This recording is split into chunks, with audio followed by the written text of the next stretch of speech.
ಅಂದೆನ್ನ ಸಭೆಯೊಳಗೆ ಅರ್ಧ ರಾಜ್ಯವ ಬೇಡಿದ ಮಹಾಮಹಿಮ ಇವನು.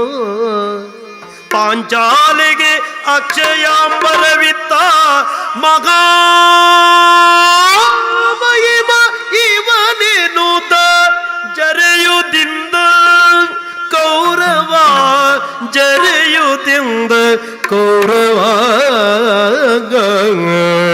ಆ ಆ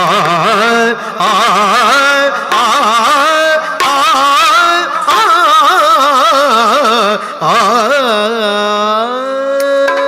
ಕಪಟ ನಾಟಕ